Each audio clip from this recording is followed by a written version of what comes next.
Hello. हम APU में जो हमारे पब्लिक एग्जामिनेशन से रिलेटेड दो एक्ट आ रहे हैं, एक तो 1992 का, एक 2022 का, उनके बारे में बात करेंगे। ये एक पूरी सीरीज रहेगी, हर सीरीज का एक पार्ट रहेगा। हर पार्ट की जो ड्यूरेशन होगी वो अप्रोक्स 10 to 15 मिनट्स रहेगी। ओके, सो 1992 का एक्ट हम स्टार्ट करने से पहले हम इसका बैकग्राउंड थोड़ा जानते हैं, क्योंकि ये हमारे दिमाग में काफ़ी क्वेश्चंस क्रिएट करता है कि यहाँ पर सेम चीज़ से डील करने के लिए दो एक्ट क्यों हैं। कि लाइक दोनों ही एक्ट बात करते हैं पब्लिक एग्जामिनेशन में अनफेयर मीन्स के यूज़ की। ओके, सो दो एक्ट क्यों है और कौन से एग्जाम में चीटिंग के लिए या कौन से एग्जाम में अनफेयर मीन्स के यूज़ के लिए कौन सी एक्ट अप्लाई होगी, 1992 की होगी या 2022 की। और एक और क्वेश्चन ये क्रिएट होता है कि माना कि टाइम चेंज हो गया तो चीटिंग करने के तरीके चेंज हो गए, अनफेयर मीन्स के तरीके चेंज हो गए, तो नए एक्ट की जरूरत थी। तो 2022 का एक्ट हमारा स्टेट लेजिस्लेचर लेके आ गया। तो जब 2022 का आ गया तो 1992 का क्या कर रहा है। तो ये सारा समझने के लिए हम इसका एक थोड़ा सा मैं आपको एक बैकग्राउंड स्टोरी समझा देती हूँ, जिससे आपको ये चीजें क्लियरिटी हो जाएगी इन सब चीजों की। देखो, 1992 का एक एक्ट था, आई होप ये आपको विजुअल होगा। 1992 का एक एक्ट था, वो आया था 8 नवंबर 1992 को। इन्फोर्समेंट सॉरी, इस दिन उसको गवर्नर की एसेंट मिली थी 8 नवंबर 1992 को। इन्फोर्समेंट डेट क्या थी, 11 नवंबर 1992। फिर इस एक्ट में 1992 के एक्ट में क्या हुआ, 2001 में एक अमेंडमेंट हुआ। उस अमेंडमेंट में सेक्शन 6 में कुछ चेंजेस हुए और नया सेक्शन एक एक्ट हुआ। उस सेक्शन का नाम था सेक्शन 6A। मतलब कि सेक्शन 6 में कुछ चेंज हुए और नया सेक्शन 6A ऐड हो गया थ्रू 2001 अमेंडमेंट। फिर आया 2022 का अमेंडमेंट। देखो, उससे पहले भी काफी अमेंडमेंट हुए, बट वो अमेंडमेंट सिर्फ शेड्यूल में हुए थे। जो शेड्यूल दे रखा है, वहाँ लिस्ट दे रखी है पब्लिक एग्जामिनेशंस की, उसमें कुछ नए एग्जाम ऐड हुए थे, ठीक है। बट जो सेक्शंस में चेंज हुए थे वो इन्हीं अमेंडमेंट्स के थ्रू हुए थे। तो 2022 का जो अमेंडमेंट था उसमें सेक्शन 8 में कुछ चेंजेस हुए। देखो, सेक्शन जो एक्ट है ऑफ द 1992 एक्ट, वो एक स्टेट गवर्नमेंट को पावर देता है कि स्टेट गवर्नमेंट क्या कर सकती है कि जो शेड्यूल दे रखा है उस शेड्यूल में जो पब्लिक एग्जामिनेशन है उनमें नए एग्जामिनेशन ऐड कर सकती है। तो सेक्शन 8 में स्टेट गवर्नमेंट को इंक्लूड करने की पावर थी। बट 2022 में के अमेंडमेंट के थ्रू वहां पे एक नया वर्ड इंसर्ट हुआ, वो था एक्सक्लूड। कि मतलब अब स्टेट गवर्नमेंट के पास शेड्यूल में इंक्लूड करने की और एक्सक्लूड करने की भी पावर है। मतलब अब क्या कर सकता है स्टेट गवर्नमेंट, नए एग्जाम्स को ऐड भी कर सकती है और उसमें से हटा भी सकती है। और इसी के रिजल्ट से क्या हुआ, 2022 अप्रैल में शेड्यूल में से एंट्रीज 3, 5, 6, 7, 8 को डिलीट कर दिया।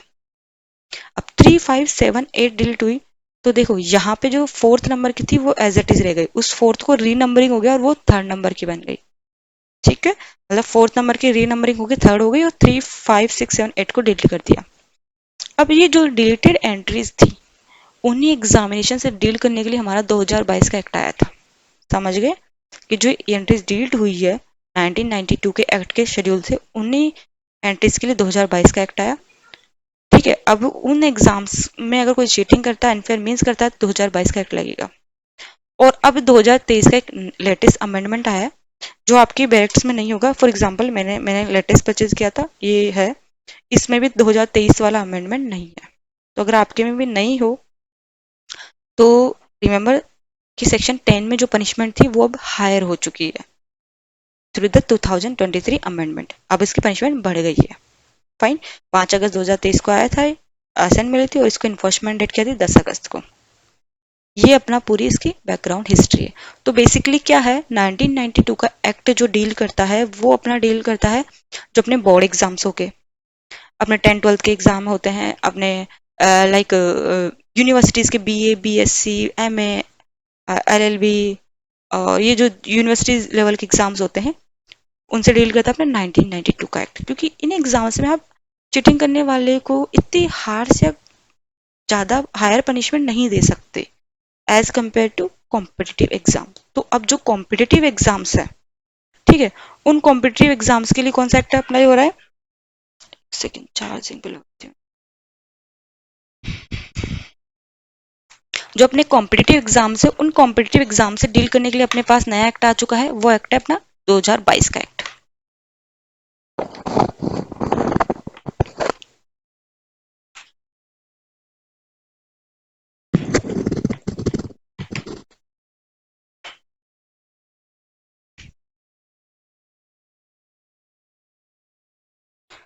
ओके, सो इन एग्जाम से डील करने के लिए अपने पास एक नया एक्ट आ गया है, वो है 2022 का एक्ट। वो एग्जाम कौन से एग्जाम से डील करेगा? जो आपकी कॉम्पिटिटिव एग्जाम्स है उनसे। ठीक है, ये अपना पूरा बैकग्राउंड हो गया है। अब अपन स्टार्ट करते हैं 1992 का एक्ट। देखो 1992 का एक्ट है, इन्फोर्समेंट डेट क्या थी? 11 नवंबर 1992। 8 नवंबर 1992 को इसको गवर्नर की असेंट मिल गई थी। इसका पर्पस क्या है? देखो, प्रिवेंट करता है किसको? पहला तो leakage of the question paper को, और दूसरा unfair means eight public examination. So basically इसके दो पर्पस है। पहला पर्पस तो क्या है? ये जो यूज होता है अनफेयर मीन्स का, उसको रोकेगा, और क्वेश्चन पेपर के लीकेज को रोकेगा। अब सेक्शन से स्टार्ट करते हैं। सेक्शन 1 क्या था? सो title extend commencement. This act में भी call the Rajasthan public examination prevention of the unfair means act 1992। Okay, it shall come extend sorry it shall extend to whole of the state of Rajasthan, और it shall come into force at once। और date क्या थी? 11 नवंबर 1992। Fine. अब अपन आते हैं definition clause पे। देखो, अगर आप इस एक्ट के कुछ सेक्शन और डेफिनेशन अच्छे से कर लेते हैं तो वही सेम चीजें आपको 2022 का जो एक्ट है उसमें देखने को मिल जाएगी। बेसिकली इस एक्ट में 8 सेक्शन है। सेक्शन नंबर मैं बता देती हूँ। पूरे अपने इस एक्ट में 8 सेक्शन है। ठीक है, 8 सेक्शन है। और जो अपना 2022 वाला एक्ट है उसमें टोटल 20 सेक्शन है। ठीक है, इन जो 8 सेक्शंस है उनमें से जो सेक्शन 3, 4, 5 आ जाता है वो आपको 2022 वाले एक्ट में भी देखने को मिल जाएगा। बेसिकली दोनों सिमिलरिटीज है, बस वो ये कि कॉम्पिटिटिव एग्जामिनेशन थोड़े से अलग है। इसमें अपने बोर्ड एग्जामिनेशन वगैरह आते थे, उसमें अपने कॉम्पिटिटिव एग्जामिनेशन आते हैं जिनमें पनिशमेंट हायर है और देनी भी चाहिए हायर। ठीक है,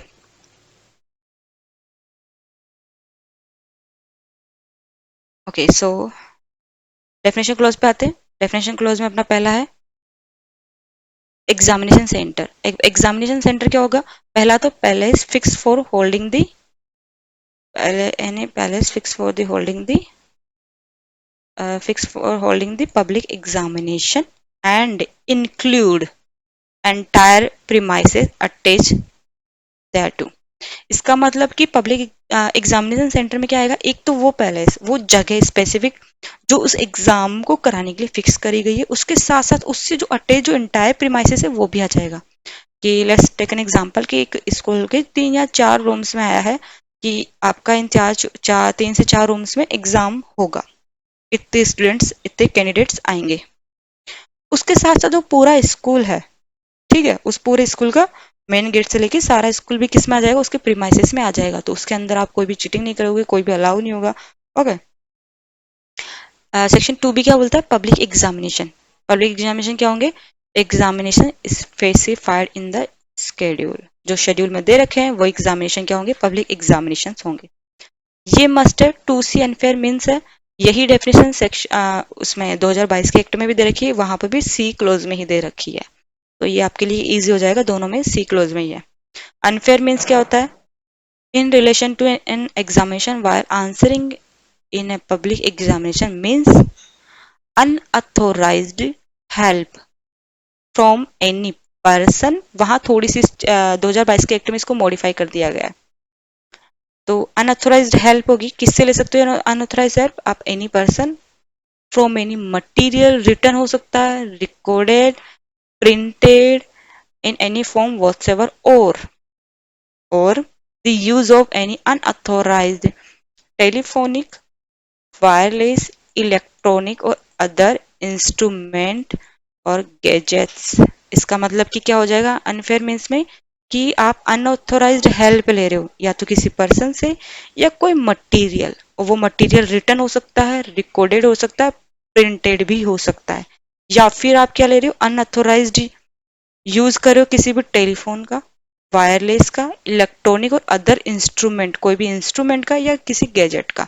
ये सारी चीजें क्या आ जाएगी?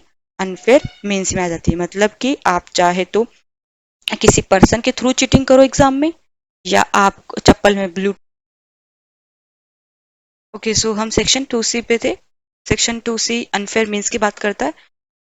इन relation to an examination while answering question in public examination means unauthorised help from any person, from any material, written, recorded, printed in any form whatsoever, or the use of unauthorized telephonic, wireless, electronic or other instrument or gadgets. Okay, so unfair means में क्या क्या जाएंगे कि आप unauthorized help ले रहे हो या तो किसी पर्सन की या फिर कोई मटेरियल, वो मटेरियल रिटर्न हो सकता है, रिकॉर्डेड हो सकता है, प्रिंटेड भी हो सकता है, या आप क्या कर रहे हो, यूज कर रहे हो, अनऑथोराइज यूज कर रहे हो किसका, किसी टेलीफोन का, वायरलेस का, इलेक्ट्रॉनिक और अदर इंस्ट्रूमेंट का या किसी गैजेट का। सो बेसिकली क्या है कि आप क्या कर रहे हो, किसी पर्सन को बोल रहे हो कि मेरे को चिटिंग करवा देना, या आप अपनी स्लीपर्स में ब्लूटूथ फिट करके लेके जा रहे हो, या आप चिट्ठी को बोल रहे हो कि भाई पूरा पेपर ही मुझे तो स्कैन करके पूरा बता देना। तो ये सब क्या आ जाते हैं, अनफेयर मीन्स में आ जाते हैं।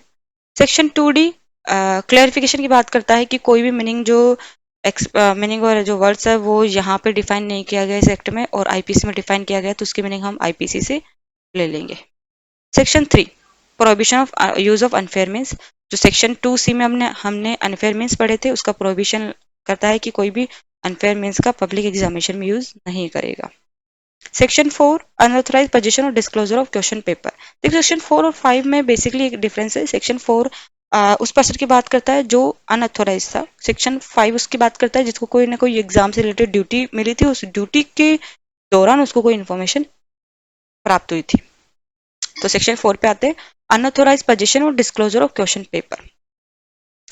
No person who is not lawfully authorized or permitted by virtue of his duties so to do shall, before the time fixed for the distribution of question paper to the examination at public examination, procure, attempt to procure, possess such question paper, any portion or copy thereof, or impart, offer to impart information which he knows or has reason to believe to be related to, or derived from, or have to bearing upon such question papers। क्या मतलब कि कोई भी person जो lawfully authorise नहीं था, मतलब कि एक अनऑथोराइज पर्सन है, या फिर bye virtue of his duties, ये उसको कोई ड्यूटी मिली थी पर उसकी ड्यूटी में ये चीज नहीं आती, वो उसकी ड्यूटी में वो चीज को परमिटेड नहीं थी, वो क्या करता है, before the time fix for the distribution of the question paper two the examinees, मतलब जो एग्जामिनीज होते हैं उनको एक पर्टिकुलर टाइम फिक्स होता है कि 2 बजे से एग्जाम है तो 2 बजे फिक्स, 2 बजे में 1 मिनट पहले उनको पेपर डिस्ट्रीब्यूट कर दिया जाएगा और मार्कशीट दे दी जाएगी, आंसर शीट दे दी जाएगी। ठीक है, ये सारा टाइम फिक्स करते हैं। उस टाइम के होने से पहले वो क्या करता है, प्रोक्योर और attempt to procure, question paper को प्राप्त करता है या प्राप्त करने की कोशिश करता है। ठीक है, क्वेश्चन पेपर को क्या करता है, वो प्राप्त कर लेता है या प्राप्त करने की कोशिश करता है या अपनी पोजीशन में रखता है उस क्वेश्चन पेपर को या उसकी कोई पोर्शन को या उसकी कॉपी को। दूसरा बात करता है इम्पार्ट और ऑफर टू इम्पार्ट, उसकी कोई इन्फॉर्मेशन जो किसी को देता है या ऑफर करता है किसी पेपर से रिलेटेड कोई भी इन्फॉर्मेशन जो उसको पता है कि वो पेपर से रिलेटेड है या उसके पास रीजन है उसको बिलीव करने का कि ये उस क्वेश्चन पेपर से रिलेटेड इन्फॉर्मेशन है। सो बेसिकली ए वाला क्लोज बात करता है कि पेपर को प्राप्त करने की कोशिश करता है वो person before the time fix for the distribution of the question paper, और बी वाला बात करता है कि वो कोई इन्फॉर्मेशन जो उसको मिल गई है वो किसी को देने की कोशिश करता है। ठीक है, सेक्शन 5 बात करता है prevention of the leakage by person interested with examination work. इसमें उस पर्सन की बात होती है जिसको ड्यूटी दी गई थी, उस ड्यूटी के दौरान उसको कोई इन्फॉर्मेशन मिली है पेपर से related. No person who is interested with any work pertaining to public examination shall, except where he is permitted by virtue of his duties, so to do directly or indirectly, divulge or cause to divulge or cause to divulge, make known to any other person any information part thereof which has come to his knowledge by virtue of the work being entrusted to him।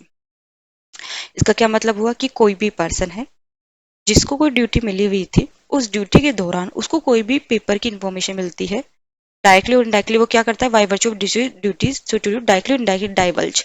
Divulge मतलब इस secret information जो होता है, secret information किसी को देता है या कोस टू बी डाइवल्ज, या सीक्रेट इन्फॉर्मेशन किसी को देने की कोशिश करता है, या make known to any other person any information part thereof which has come to his knowledge by virtue of his work being interested to him, या फिर किसी को ये पता लगवाने की कोशिश करता है कोई भी इंफॉर्मेशन जो पेपर से रिलेटेड हो।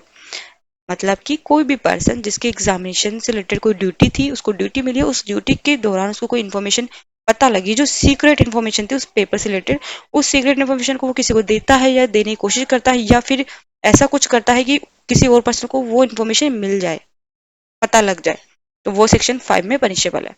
Let's take an example. Section 4 और 5 दोनों का एक एग्जांपल से समझते हैं।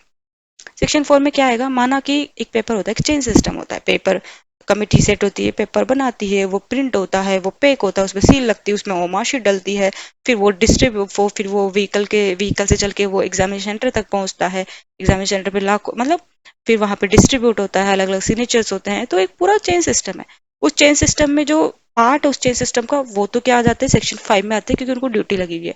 बट जो उसका पार्ट नहीं है और उनको फिर भी इंफॉर्मेशन मिलती है, वो सेक्शन 4 में आते हैं। फॉर एग्जाम्पल की किसी जगह पेपर सेट हो रहे थे या पेपर प्रिंट हो रहे थे, वहां 4 लोगों की ड्यूटी लगी हुई थी, पेपर प्रिंट करने की, उनपे सील लगाने की, उसको पूरा पैक करने की, और उसमें उमाशी डालने की, उसको पूरा सील पैक करने की, सबकी। वहां पे छोटू चाय वाला आ जाता है। छोटू चाय वाला अलाउ नहीं था, बस समहाउ वो ध्यान नहीं देते, वो अलाउ अंदर चला जाता है और छोटू चाय वाला पूरा पेपर पढ़ लेता है, या छोटू चाय वाले को पता लग जाता है कि ये तो इस एग्जाम का पेपर है, और छोटू चाय वाला क्या करता है, किसी को वो चीजें बता देता है, वो सेक्शन 4 में पनिशेबल है। ठीक है, अथोराइज नहीं था वो। या फिर क्या करता है, छोटे चाय वाले को पता लग जाता है कि यहाँ तो पेपर पड़ रहा है, पड़ा है, और वो उस पेपर को छीनने की कोशिश करता है, क्योंकि छोटे चाय वाला भी क्या कर रहा है, एग्जाम की तैयारी कर रहा है। ठीक है, तो वो क्या करता है, या छोटे चाय वाले का बड़ा भाई तैयारी कर रहा है, छोटे चाय वाला क्या कर रहा है, उस एक पेपर को लेने की कोशिश कर रहा है, प्रोक्योर, अटेम्प्ट टू प्रोक्योर, या उस पेपर की कोई इन्फॉर्मेशन उसको पढ़ लेता है, इन्फॉर्मेशन किसी को दे रहा है। या वहां पे सफाई करने वाला, पोछा लगाने वाला आता है, वो पोछा लगाने वाला आया, वहां सफाई हो रही थी, वहां पोछा लगा रहा है, पोछा लगाते लगाते उसने देख लिया कि ये तो इस चीज का पेपर है, और वो इसको प्राप्त करने की कोशिश करता है, या उसकी इन्फॉर्मेशन किसी को देता है, वो आता है सेक्शन 4 में, क्योंकि उसको वो ड्यूटीज में नहीं आता, उसके he is not permitted by virtue of his duties, उसकी ड्यूटी में सिर्फ सफाई करना था। सेक्शन 5 में क्या आता है कि यहाँ पे 4 लोग थे, प्रिंटिंग की उनकी ड्यूटी लगी उनकी ड्यूटी लगी थी कि उनको पेपर प्रिंट करना है, उन्होंने पेपर पढ़ा, ऑब्वियसली बात है पढ़ेंगे, या उनको सील पैक करने की थी, उनको ड्यूटी थी वो मार्कशीट डालने की उस पेपर में और पूरा पैक करने की, तो उनको पता है कि इन्फॉर्मेशन है, और वो इस इन्फॉर्मेशन को क्या करते हैं, सीक्रेट, जो सीक्रेट इन्फॉर्मेशन थी वो किसी को बता रहे हैं, सेक्शन 5 में पनिशेबल होंगे। या फिर जैसे for example, taken another example, अब पेपर पैक हो गए तो एग्जामिनेशन सेंटर तक जाएंगे, किसी न किसी व्हीकल में जाएंगे, व्हीकल को कोई ड्राइवर भी चलाएगा। ठीक है, चेंज सिस्टम, अब वो ड्राइवर किसी को बता देता है कि भैया मैं ये पेपर यहाँ से लेके आ रहा हूँ, और इस एग्जाम के, तो वो पूरा अपना भरा लेते हैं सिर की, ये एग्जाम में इस पेपर के, इस एग्जामिनेशन के पेपर इस रूट के थ्रू जाएंगे, कुछ लोग आते पेपर को लूट लेते। ठीक है, तो वो क्या जाता है, वो इन्फॉर्मेशन में 5 में कौन, वो ड्राइवर किस में आ जाएगा, 5th में आ जाएगा, क्योंकि उसकी ड्यूटी थी, उसकी ड्यूटी के दौरान उसको उस चीज का पता लगा था, फिर वो उसको डिस्क्लोज कर रहे हैं, तो यहाँ से सेक्शन 5 में। अब पेनल्टी की बात करें, देखो पेनल्टी जो दे रखी है यहाँ की बात नहीं करेंगे, सेक्शन 6 मैंने बताया था, 2000 भी अपन ने बात करी थी ना यहाँ पे, कि 2001 के अमेंडमेंट के थ्रू सेक्शन 6A की पेनल्टी को बढ़ा दिया गया था, और सेक्शन 6A ऐड हो गया था, तो ये यहाँ पे नीचे दे रखा है, यहाँ पे आते हैं, ये आ गया। हाँ, the Rajasthan public amendment act 2001, 2001 का एक्ट है, 7 मई 2022 को प्रेसिडेंट की असेंबली थी। ओके, इसकी बात करते हैं, इसमें सेक्शन 6 में कुछ अमेंडमेंट हुए थे, अमेंडमेंट में क्या हुआ था, पेनल्टी, पेनल्टी को बढ़ा दिया गया था। अब जो नई पेनल्टी वो क्या है, ये रही, whoever contravene attempt to contravene or abet the contravention of the provisions of section 3, मतलब देखो बेसिकली पेनल्टी किस किस के लिए, जो सेक्शन 3 है, 3, 4, 5 उसका क्या करता है, कॉन्ट्रावेन करता है, उसको उसके उसका वॉयलेशन करता है, उसका अटेम्प्ट करता है, या अबेटमेंट करता है, तो उसको पनिशमेंट कितनी होगी, अगर सेक्शन 3 का है कर रहा है वो, मतलब कि वो अनफेयर मीन्स का यूज कर रहा है, जिसका सेक्शन 3 में प्रोहिबिशन था अनफेयर मीन्स का, फिर भी वो अनफेयर मीन्स का यूज कर रहा है, तो उसको कितनी पनिशमेंट मिलेगी, विच में एक्सटेंड टू 3 years और विथ फाइन विच में एक्सटेंड 2000 रुपीज और विथ वॉथ। ये पनिशमेंट तो वैसी की वैसी है कि कितनी हो जाएगी, उसको 3 साल तक की सजा मिलेगी, और फाइन मिल सकता है कितना, 2K तक का, 2000 रुपये तक का, या फिर और बहुत। ठीक है, 3,000 रुपये, 3 साल तक की सजा मिल सकती है, अप टू 3 years तक की सजा मिल सकती है, या फाइन मिल सकता है 2,000 रुपये तक का, या फिर दोनों मिल सकती है, अगर सेक्शन, ओके, सेक्शन 3 की सेक्शन 6 पे थे पेनल्टी प्रोविजन पे, अगर सेक्शन 3 का वायलेशन करता है तो कितनी पनिशमेंट मिलेगी उसको, 3 साल तक की सजा मिल जाएगी, या फिर फाइन मिल जाएगा 2,000 रुपये तक का, या फिर दोनों मिल जाएंगे। अब सेक्शन इसके क्लोज टू पे आते हैं। सेक्शन 4 और 5 का अगर कोई वायलेशन करता है, सेक्शन 4 और 5 किसकी बात करता है? सेक्शन 4 बात करता है अनऑथोराइज पर्सन की, जो ऑथोराइज नहीं था फिर भी उसको कोई इन्फॉर्मेशन मिलती है या पेपर को वो प्राप्त कर लेता है। सेक्शन 5 क्या है? कोई पर्सन जो इंटरेस्टेड था, जिसको ड्यूटीज लगी हुई थी एग्जामिनेशन रिलेटेड, और उस ड्यूटी के दौरान उसको कोई इन्फॉर्मेशन मिलती है, फिर वो उस इन्फॉर्मेशन को लीक कर देता है, डाइवल्ज करता है, सीक्रेट इन्फॉर्मेशन को किसी को बताता है, तो ये दोनों ऑफेंस की पनिशमेंट कितनी होगी? इस पनिशमेंट को बढ़ा दिया गया है। 1992 के एक्ट में कम थी, 2000 एक्ट में इसको बढ़ा दिया है। कितनी हो जाएगी? Not less than 5 years, but which may extend to 7 years, and fine which may extend to 10,000 rupees। इसका मतलब क्या पनिशमेंट हो जाएगी? 5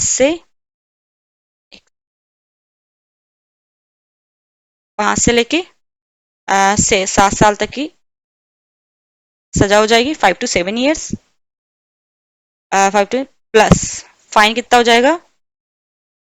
10K तक का। मतलब कि इसमें फाइन साथ में, देखो सेक्शन 3 का वायोलेशन करता है तो उसमें फाइन हो सकता है या तो 2,000 रुपए का, या फिर 3 साल तक सजा हो जाएगी, या दोनों हो सकता है। पर अगर सेक्शन 4 और 5 का वायोलेशन है, उसके अगेंस्ट में जाते हैं, उसके कॉन्ट्रावेंस में जाते हैं, तो आपको पनिशमेंट 5 से 7 साल तक की होगी। साथ ही साथ आपको फाइन मिलेगा 10,000 रुपए तक का। ठीक है। अब नया सेक्शन जो एड हुआ था वो है सेक्शन 6A। 6A एड हुआ था 2001 में। 6A किसकी बात है? Punishment of committing theft, extortion, robbery of the question paper.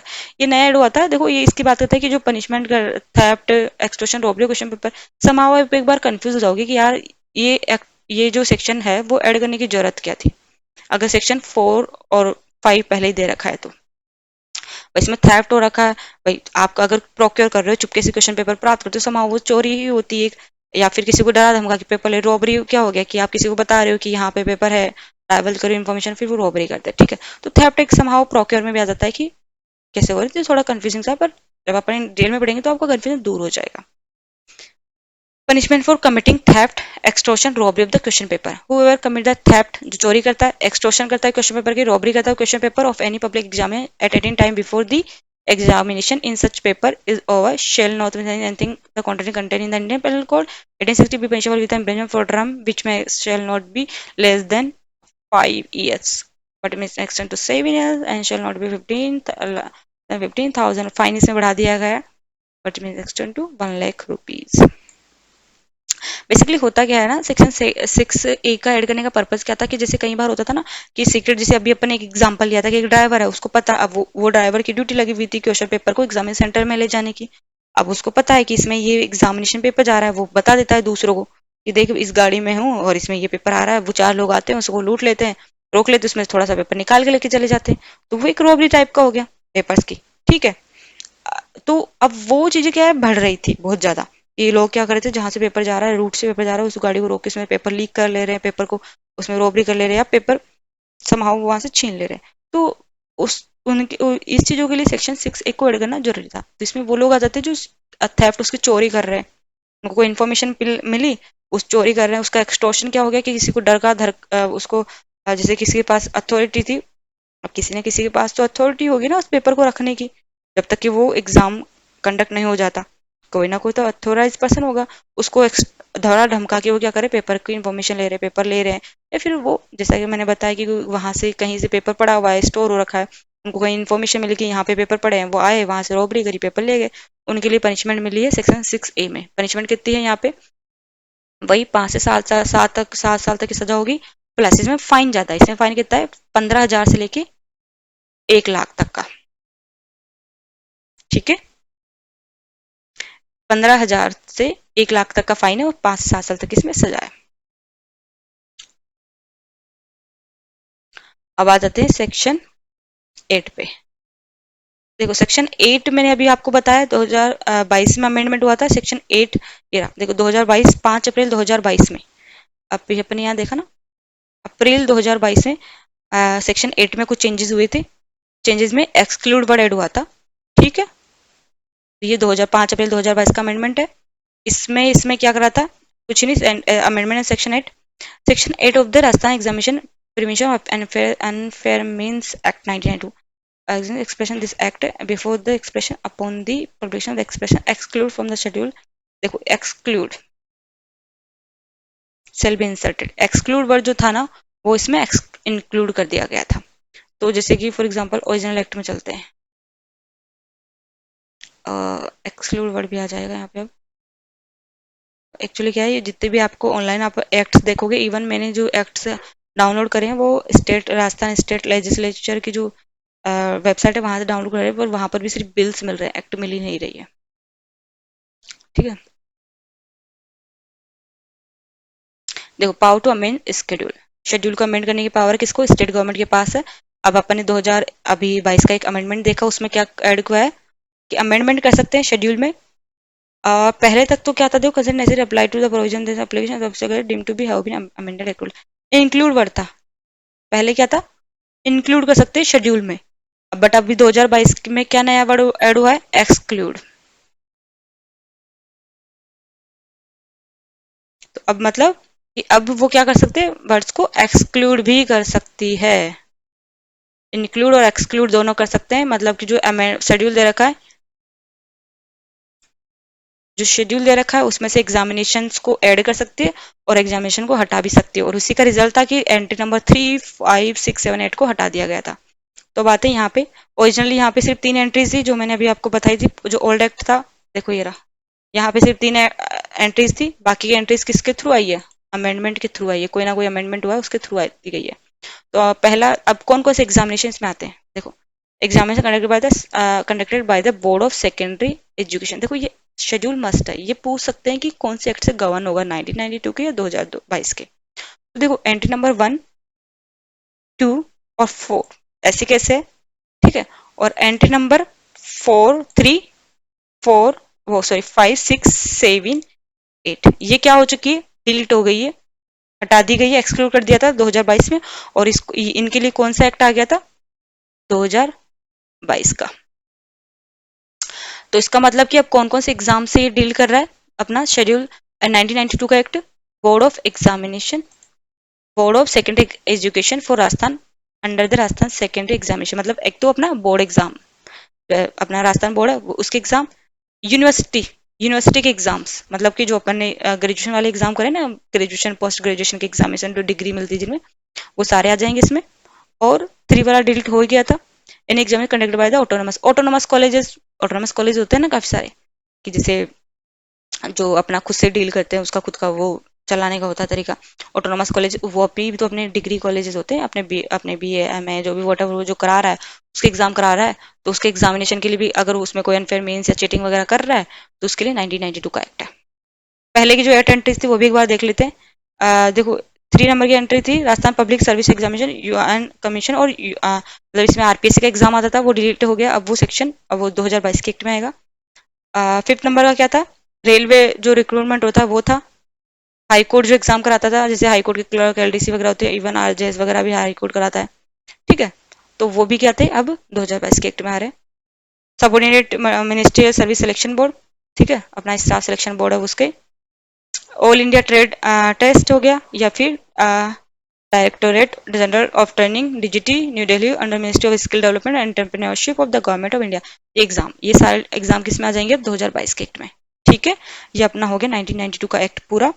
इसमें किससे डील कर रहा है, अब सिर्फ बोर्ड के एग्जाम्स हो जाएंगे, यूनिवर्सिटी के एग्जाम्स हो जाएंगे, ऑटोनोमस कॉलेज के एग्जाम हो जाएंगे। हाँ बट एक बात ध्यान रखना, अगर मान लो सेकेंडरी एजुकेशन, अब 12th अपना जो बोर्ड है वो है आरपीएससी बोर्ड है, अगर वो या फिर यूनिवर्सिटी, मान लो यूनिवर्सिटी अपने असिस्टेंट प्रोफेसर की वैकेंसी निकाली, जैसे एएलयू था, असिस्टेंट प्रोफेसर की वैकेंसी निकाली थी, आरयू अपना असिस्टेंट प्रोफेसर की वैकेंसी निकाल रही है, या वहाँ की स्टाफ की वैकेंसी निकाल रही है, तो जो कॉम्पिटेटिव एग्जाम्स है जो वैकेंसी निकाल रही है वो तो 1992 के एक्ट में नहीं आएगा, वो 2022 के एक्ट में आएगा। बट अपने जो बीए वगैरह डिग्री को एग्जाम्स करा रही है वो अपने 1992 के एक्ट में आएगा। बट रिक्रूटमेंट कर रही है, अगर रिक्रूटमेंट कर रही है तो 2022 का एक्ट लगेगा, चाहे से वो अपना अ, जो सेकेंडरी एजुकेशन का बोर्ड है वो कर रहा हो। अगर वो भी कोई एग्जाम करा रहा है, जैसे कि वो रीट का एग्जाम उसने कराया था लास्ट टाइम, तो वो किस में आएगा, 2022 के एक्ट में। बट अगर एजुकेशनल करा रहा है कि 10th 12th हो गया, तो वो आएगा 1992 का एक्ट। Okay, thank you. अब नेक्स्ट वीडियो में हम करेंगे 2022 का एक्ट।